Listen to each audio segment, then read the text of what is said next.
ប្រទេសអូស្ត្រាលីគឺជាប្រទេសមួយដែលបងប្អូនគិតថាស្រួលរកការងារធ្វើឬក៏បងប្អូនសិក្សានុសិស្សដែលត្រៀមចង់មករៀននៅក្នុងប្រទេសអូស្ត្រាលីគិតថារកការងារក្នុងអំឡុងរៀនផងធ្វើការផងហ្នឹងតើវាស្រួលដែរទេអញ្ចឹងបើសិនជាបងប្អូនចង់ដឹងចម្លើយមួយនេះកុំភ្លេចតាមដាននៅក្នុងវីដេអូមួយនេះ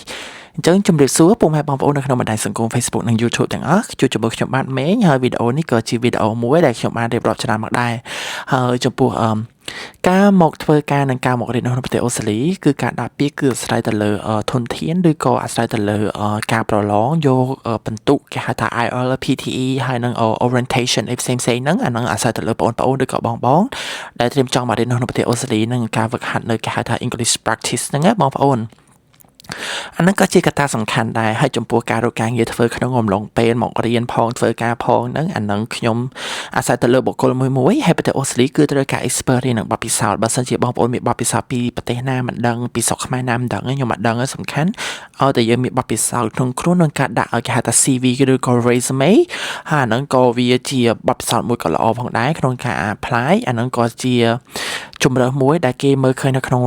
resume ផងយើងហើយចំពោះការរកការងារធ្វើក្នុងអំឡុងពេលរៀនក្នុងពេលមកដំបូងហ្នឹងខ្ញុំក្រង់ទីឲ្យខ្ញុំ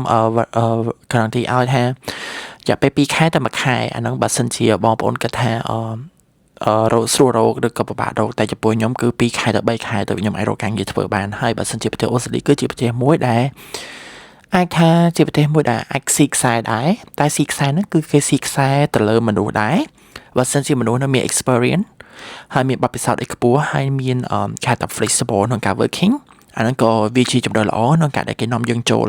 ហើយអាហ្នឹងក៏ជាជំរើសល្អមួយទៀតដែលយើងអាចធ្វើការក្នុងបទពិសោធន៍ផ្ទាល់ខ្លួនណាបងប្អូន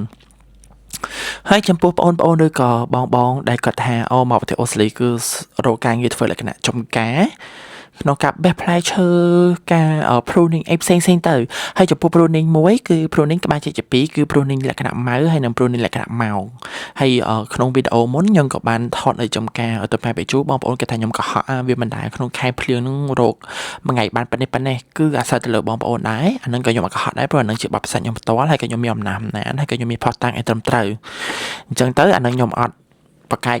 ការអីទេព្រោះអានឹងជាការគិតរបស់បងប្អូនហើយបើថាខ្ញុំកុហកគឺខ្ញុំអត់កុហកទេគឺអានឹងពិតជាអញ្ចឹងមែន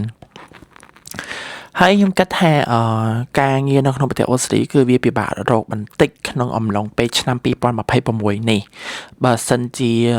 បងប្អូនគិតថាវាស្រួលរកអានឹងក៏ជាសំណាងល្អរបស់បងប្អូនហើយបងប្អូនខ្លះគិតថាពិបាករកហើយចំពោះការងារឥឡូវគឺវាពិតជាពិបាករកមែនហើយនឹងហើយបងប្អូនដែលគិតថាមកប្រទេសអូស្ត្រាលីហ្នឹងគឺជាប្រទេសមួយដែលមកទៅយើងអាចធ្វើការផងរកស៊ីផងឬក៏ធ្វើការផងហើយសន្សំលុយទៀតសូមបងប្អូនពិចារណាហើយនឹងគេហៅថាគិតឡើងវិញតែបើសិនជាបងប្អូនថាមកដើម្បី education ខ្លួនឯងហើយនឹង improvement ខ្លួនឯងទៅលើ skill ណាមួយអាហ្នឹងគឺចំពោះខ្ញុំ recommend ឲ្យមកព្រោះនៅវាអាចជា experience មួយក្នុងជីវិតបទពិសោធន៍មួយក្នុងជីវិតវានោះគឺវាល្អមែនទែនសម្រាប់យើងមកក្នុងប្រទេសក្រៅដែលមានភាពឯករាជ្យខ្លួនឯងក្នុងការធ្វើអីខ្លួនឯងក្នុងការគិតអីខ្លួនឯងនិយាយរួមទៅបើសិនជាយើងនៅស្រុកខ្មែរ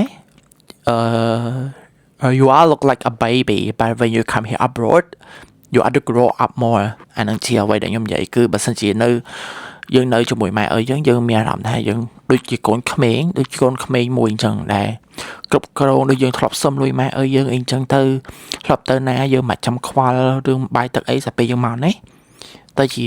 ជីវិតមួយបែបផ្សេងអាហ្នឹងក៏វាល្អដែរហើយវីដេអូនេះវារៀងវែងបន្តិចតែខ្ញុំវា happy នឹងអ្វីដែលខ្ញុំចង់ចែករំលែកទៅឲ្យបងប្អូនអញ្ចឹងណាហើយអញ្ចឹងទៅវីដេអូនេះបែរជាវែងតិចហើយអញ្ចឹងចាំជួបគ្នានៅវីដេអូក្រោយខ្ញុំនឹងនិយាយបន្ថែមទៀតអញ្ចឹងកុំឲ្យបងប្អូនគិតថាវាវែងពេកអញ្ចឹងណាជួបគ្នានៅវីដេអូក្រោយទៀតអូខេបាយបាយ